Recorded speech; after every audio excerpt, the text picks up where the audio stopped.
about, there are no right and wrong decisions. There's just if we just don't do anything at all, or think about if this happens, what are our options? And so a lot of what we're going to talk about is technology and science, but talking about what it's done in maybe our industry, but more so in some other industries. And do we need to think about lessons learned and things as things evolve as we go through this? And there's a slide as we get to talking a little bit about careers, and you think about your futures or decisions you're going to make with your operations. We'll talk a little bit about my background, like Kevin did, and why we never close doors and always look at opportunities. So this is the reproductive toolbox, the genetic toolbox, the toolbox that we all have access to. This is Transova's toolbox, the things we do. And probably the biggest technology of the last 100 years that I say is the foundation of all these technologies was artificial insemination. When it comes to genetics, it is the backbone that allowed us to have national genetic evaluation. It was all these pieces. We talk about the things that we had to have. We had to have the ability to make calves in many different environments, in many different management schemes, in order to run the statistical models and actually get to genetic merit-based information and understanding how we can do genetic selection. The rest of these technologies then kind of became gravy on top of that as we develop these technologies. And one that's been in my life for a long time, and the first calves that I ever was able to be around and actually showed clear back in 1982, a couple little embryo transfer heifer calves. This is a technology, and it's less than it was about 5-6 years old. There are about 3 places in the world that were even making ET calves. Interestingly, at that time, a pregnant reset with your embryo in it cost $2,500 when we purchased that female, that we had flushed that cow with our partners in Iowa and made that pregnancy. A Transova purchased pregnancy today in a reset costs $2,600. And so when you think about things getting more price effective in these things do change as these technologies get better. And it is an incredible, powerful tool because it allows us to leverage the female side of the equation. Sorted semen for the last 15 years, so we're saying it's become huge in the last 10, has totally changed the dairy industry. And we're starting to see some of the impacts in the beef industry also. But it literally has changed with a combination of other technologies, and we'll look at how all that's bundled together, has totally changed the dairy industry as we know it 5 years ago, 10 years ago, 20 years ago. It's a whole new world today. In vitro fertilization, it is the fastest growing product at Transova, one of the fastest growing products worldwide, has changed how we make embryos at Transova. We make almost as many in vivo flush traditional embryo transfer type embryos as we did 10 years ago. I'll show you a figure of the growth that we do of the actual ovum pickups, where we harvest the eggs from the ovary of the cow, and then we take the eggs to the lab, fertilize them in a dish, and there's lots of options we can do fertilizing these eggs. We can use sex semen. We can sort a frozen straw semen for a particular sex. We can pull eggs out of pregnant females. We can pull eggs out of really young heifers, and I'll just show you how young we actually take that in the world of the dairy industries. This is really something that's allowed us to harvest more of those genetics out of that elite female. She becomes more like an AI sire, even more so than we can do with traditional in vivo flushing in an open female. Genetic resources are starting to be. We've always been an industry with our genetic resources. We're starting to package these up in different ways from semen, and you're going to start seeing more about embryos. And embryos have been part of the purebred sector for years, and how we move quality genetics and not just by a live animal. We're starting to see in the dairy world, in the commercial sector, using embryos to make commercial replacement heifers in the commercial dairy sector. And so, like semen, embryos are starting to be packaged and utilized in that, and moving another technology to another segment of the industry. Cloning technology's been around. Dahlia, I remember when I started back to grad school, February of '97, the Nature paper with Dolly. Got to meet Ian Wilmot later that spring in a seminar that happened in Lincoln, Nebraska. Fascinating technology. Efficiencies haven't moved, but are starting to move faster. But there are things to think about as we start thinking about things like targeted genetic specifications. When we have a product that fits and they want lots of it, can we utilize cloning to produce the amount of that product to create an extremely uniform product for a commercial sector of the industry? These are the kind of places where these technologies hit. The biomedical area, we make a lot of medical model pigs at Transova. We learn a lot about how science and things we can do that may be applicable to production agriculture through the things we do with genetically gene editing animals, pigs and cattle, and utilizing those for medical models. And of course, this precision breeding area, gene editing. The technology is there. The consumer hurdle and the regulatory hurdle are probably the two biggest things that slow that. We can go in and make a horned animal homozygous poult. We can make an animal that's a heterozygous for a particular simple trait, make it homozygous. We can do lots of those things. We can make a Wagyu that's segregating the Piedmontese allele very easily. It's the regulatory piece and how this type of technology is going to be characterized, and then the consumer piece. It gets back to the education and everything else that we're all going to have to be responsible for, and especially the young people in this room that believe in these agricultural industries. So we think about the history of ART, and we just kind of talked about it in a flow there as we went around through the toolbox, and we still use the entire toolbox at Transova. But you can think about it kind of like a pyramid, and I put cloning at the top, and even though it doesn't necessarily move generation interval really fast, it's because there's such a small number of animals that are ever actually cloned. But when you think about IVF and sex semen, and the amount of animals that we have opportunities to touch with those technologies now, and as we move to the commercial sector and start thinking about, well, what if I can make a customized replacement female? Because I can go into a population of the right base of Angus cows and use the right Hereford bull and make a sexed heifer replacement embryo that fits in a particular environment that could be born in your environment, raised in your environment, that has an advantage. And I only need to put in so many of those a year. And what do I do with the rest of the population? These are these technologies that we've only applied mostly for genetic improvement at a very high level, that are now getting mainstream enough.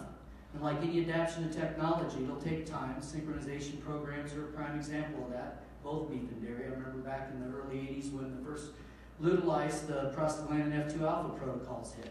We all bombed with them. Took a while, educational curve.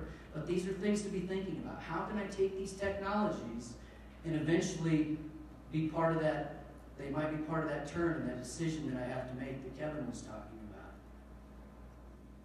So embryo transfer in vivo and vitro, the cool thing about it is we make lots and lots of progeny out of females. Like I said, it makes a female more like a bull with putting out lots of semen, artificial. The female's now having a big impact on the production side of the equation. What we do know about Mendelian sampling is all full sibs aren't the same, right?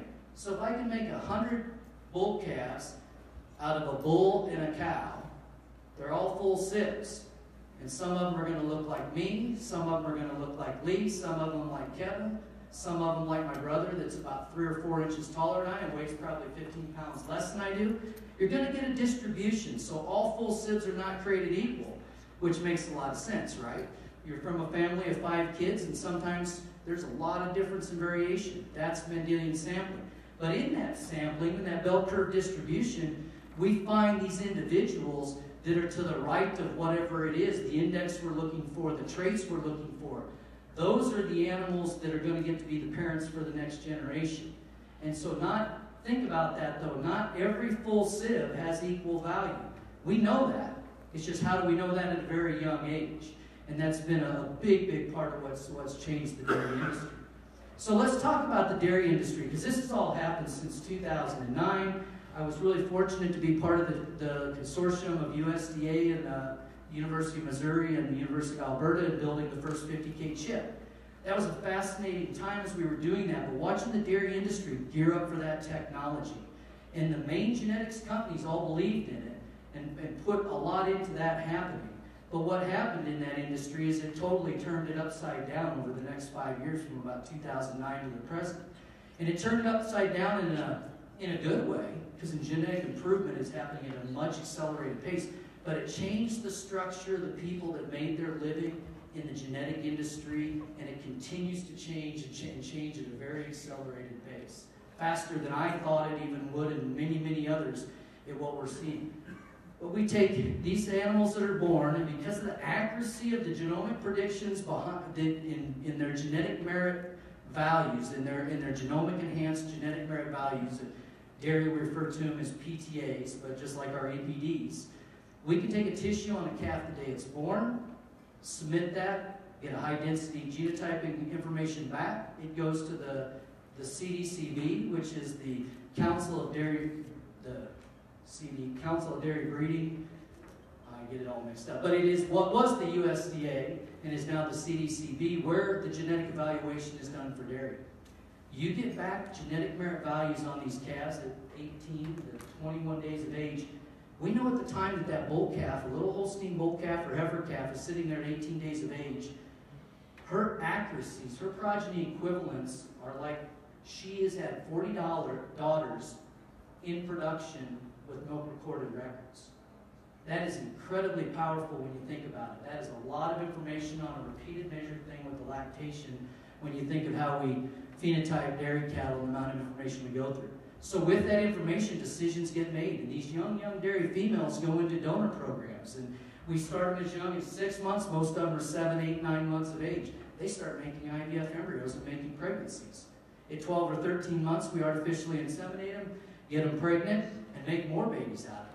So we start hitting 20 to 60 pregnancies out of that young female. She's 16, 17 months of age. She's getting far enough along in her pregnancy. She goes off to a dairy and they collect phenotypic data. And she was the number 5 female in the world, and she probably won't be a donor the rest of her life. So these things change that fast. The generations are turning extremely quick, and it's totally changed the value proposition and how genetics are merchandised in the dairy industry.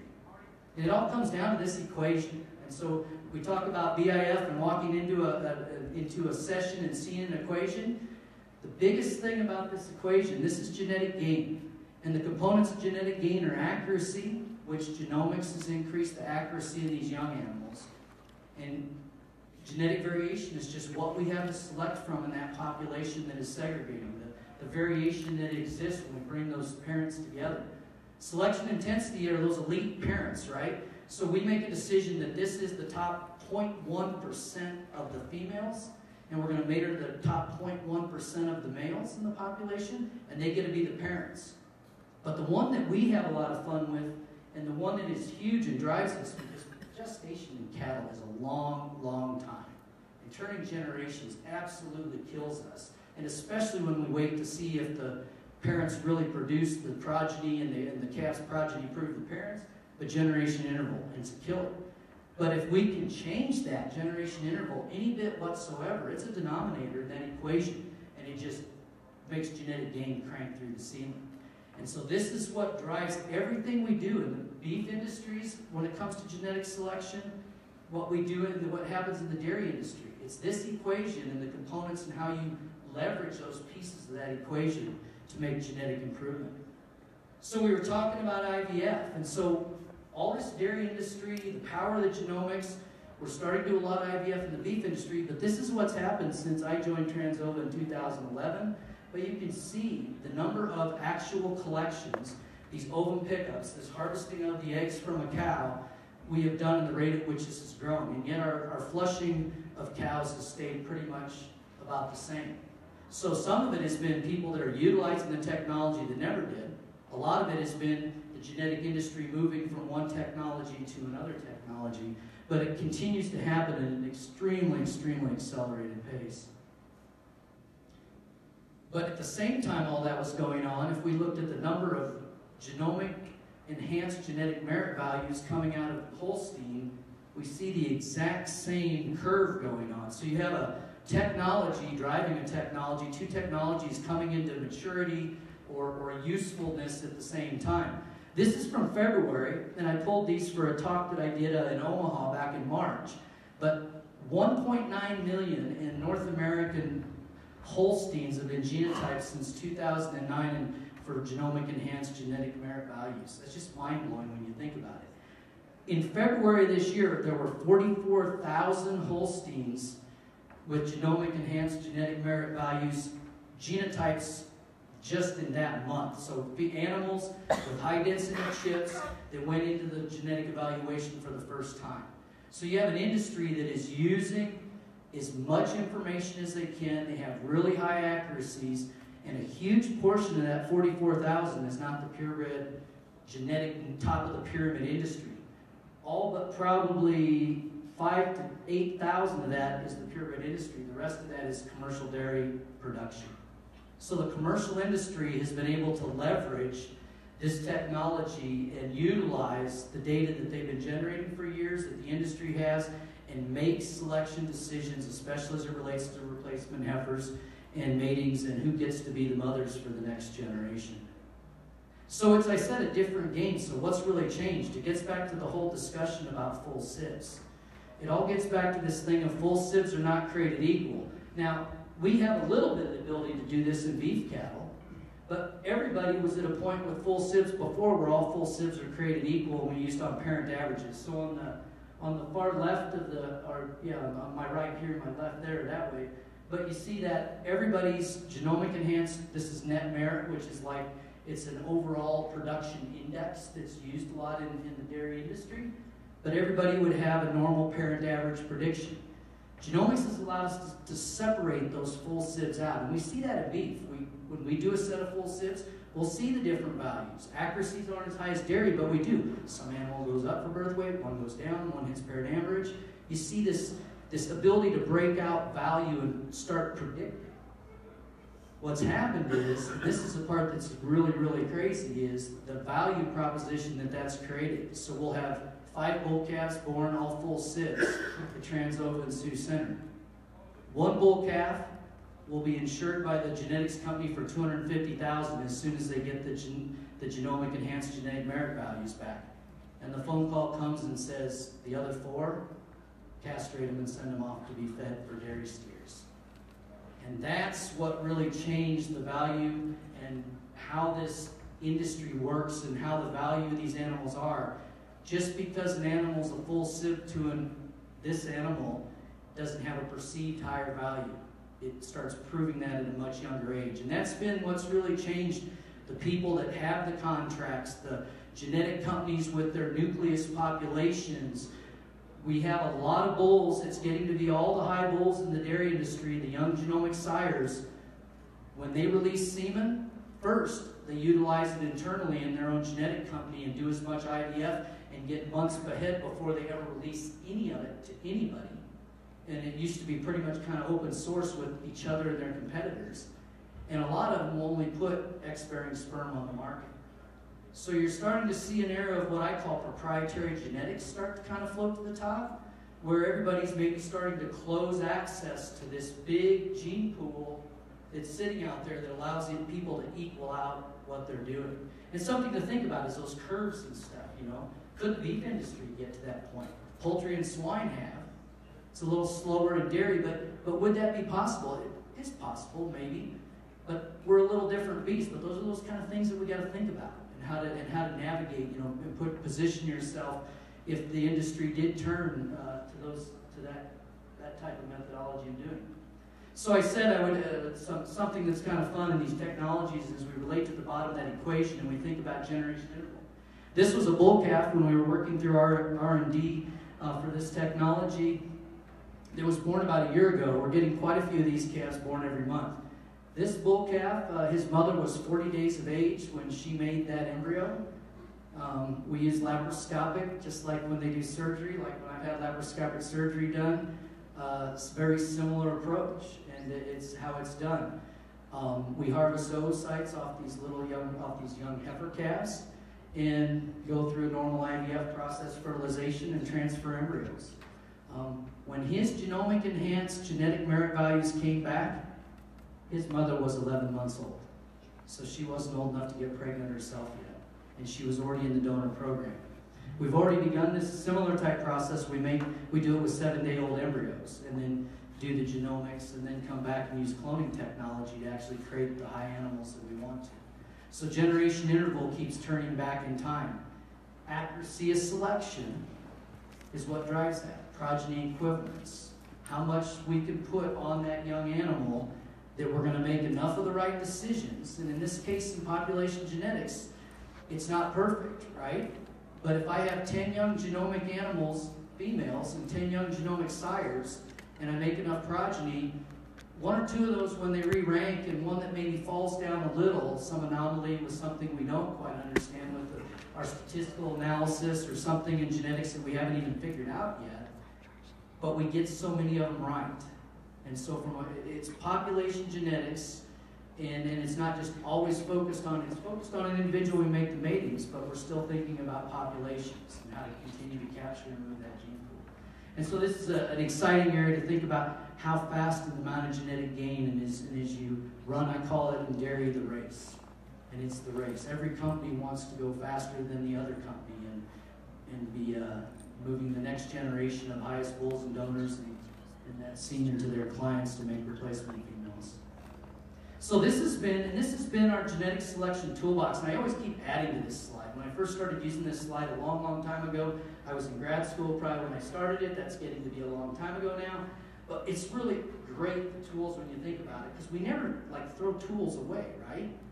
We still are using the tools that got us to where we were in the 70s. And I remember the total performance record programs growing up when we had ratios and with our birth weight and weaning, because we didn't have national evaluation in that. But we were using these programs, and it was based pedigree information, and it was phenotypic information, and as always, there's visual appraisal because it's really hard to select soundness sometimes, but we can see how animal structures and how they move, and so it'll probably continue to be part of that whole equation process.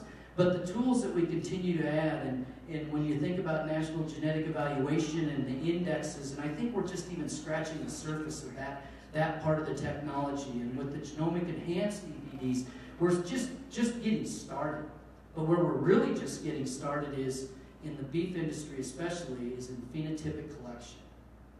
We are just getting going, and the way we can catch dairy and get to those predictions with that kind of accuracy is phenotypes. And leveraging all these phenotypes that we don't gather. And there's a huge amount of commercial information that we need to be working through. And that's what really powered a lot of that dairy industry information, was their phenotypic database of massive amounts of progeny proven data that was gathered through the commercial sector. And it's extremely powerful and what drives a lot of that. So we're just getting going, and I get really excited because being part of these technologies, growing up with these technologies and using them in that, where it can go. But it's going to take commitment from the industry and a lot when it comes to this area of phenotypes cost money. Or without phenotypes, some of these tools are going to only can take you so far. So the future of the beef industry, and these are these things, these are curves. I'm not good at building roads. I'm pretty small, so I wouldn't be good at digging and throwing shovels of stuff and gravel in that. But the things that I lay around at night and think about, how do I fit into this in the future? What will I be recommending when somebody calls in or saying, this is what my gut tells me, but I don't know if the technology's there or not. But I believe that generation interval in younger animals will continue to happen. We have some breeders in the U.S. in the beef industry that are starting to do that in a portion of their young genomic enhanced EPD heifers that have a lot of the things that they think with a young donor. No one's going crazy with it. I totally understand why. Our progeny equivalents aren't where dairy is.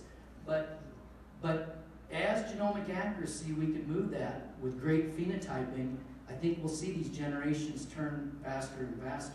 The genetic landscape changing, and I think that's one the beef industry and all the producers of genetics and genetic product and that really need to continually think about. When I was a kid growing up, Pioneer had a really neat nucleus deal that they built in the 70s. Multiple breeds. That was probably, they were really thinking ahead. Really thinking right. I think probably not knowing the insides of the situation and why they dispersed those herds, and we ended up with some of the Hereford females out of that population. Probably a lot of how we've always done things in the beef industry, and trusting the plant breeders and the animal breeders of how we need to do selection and really trust genetic selection practices in that, probably was a real hard fit at that time. We didn't have genetic evaluations at the point. They were kind of in herd or based on our ratios and those type of records. But that was way forward thinking when you think of what they tried to do at that time. So like I said, leveraging the commercial data or more phenotypic data, however we generate that, will be huge. And big coordinated efforts. It's going to take lots and lots of data from lots and lots of environments. Lots and lots of carcass data. Large progeny tests with detailed phenotype and data. The impact of technology in the commercial sector increases. And I'm seeing it begin to happen in dairy.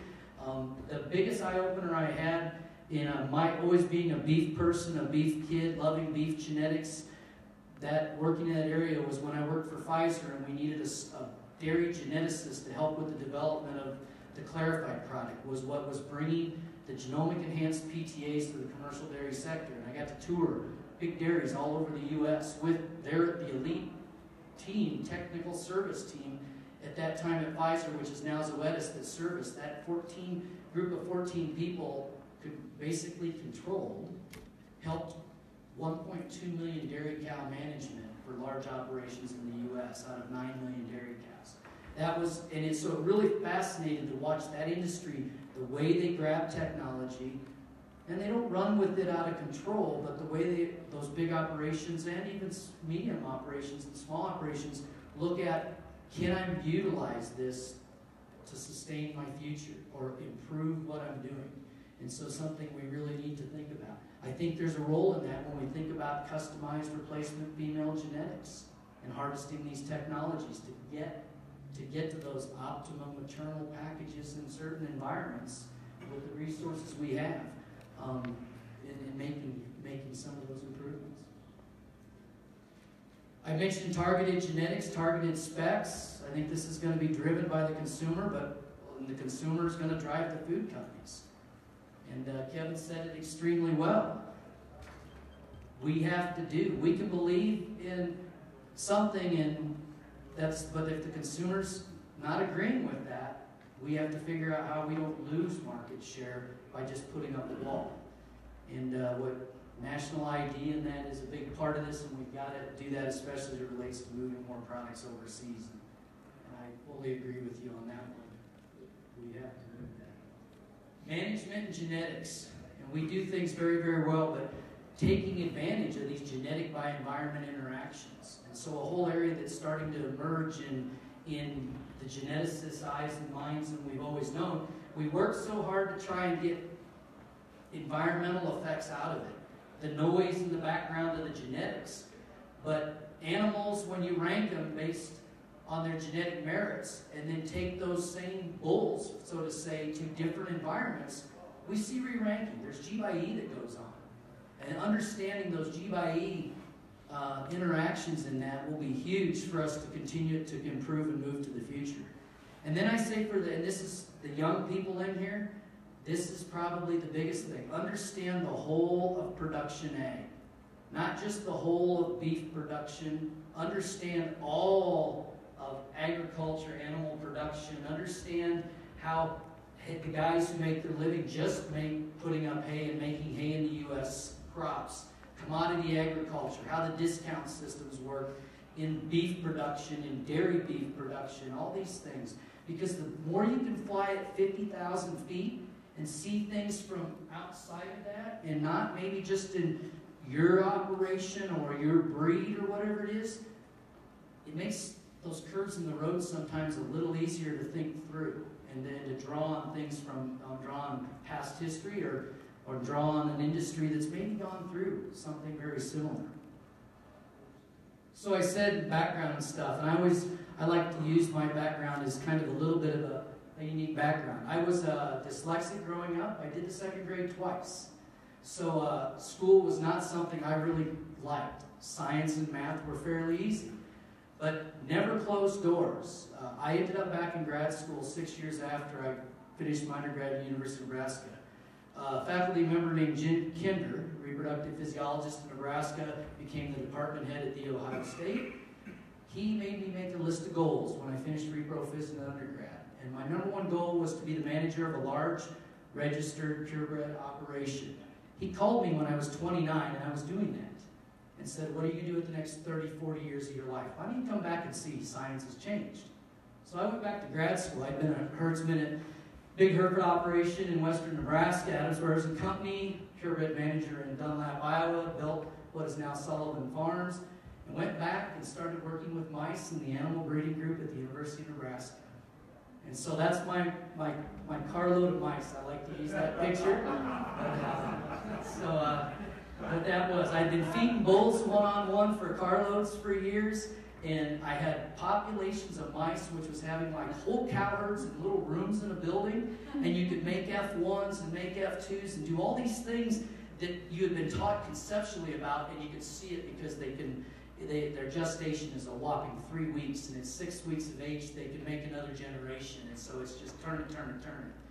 But where these paths take you, in my wonderful over 5 years at the USDA at Clay Center, I got to do science where there were more cows than anywhere in the world. And then Pfizer gave me the opportunity to help develop products like the HD Angus 50K, the early years of that, and clarified. So young people in this room, whatever it is with your careers and these things, I never thought when I was a kid that I'd have a chance to be a scientist at the USDA, stand up in front of a wonderful group like this and give a talk.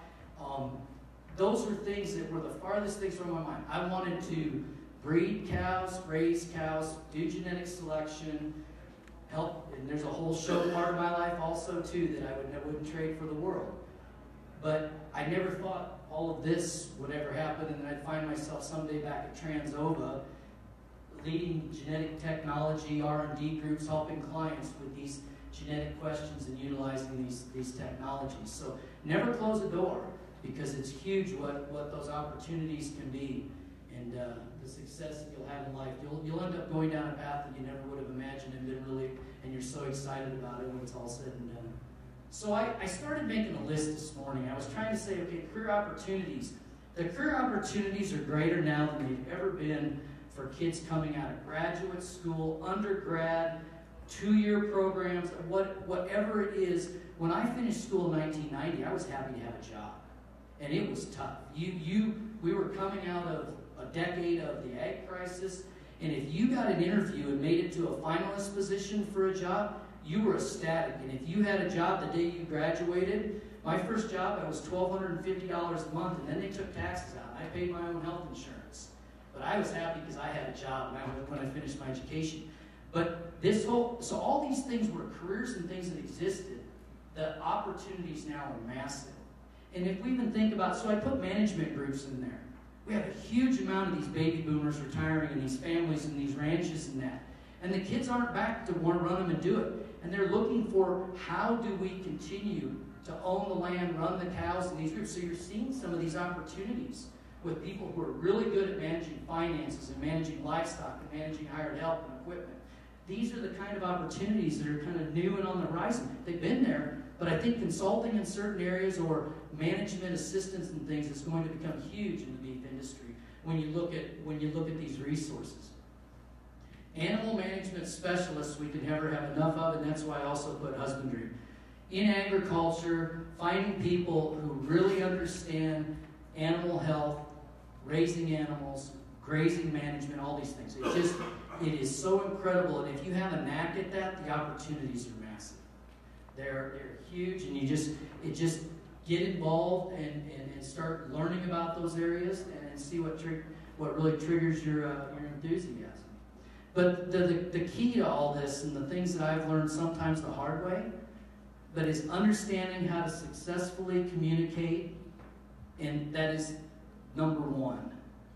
Or be communicated to, and learn how to take many ways that communication comes to you and not over-process or overreact. But you work, manage, I mean lead. So you have to be a leader, but you can be managed, and you still have to be a leader.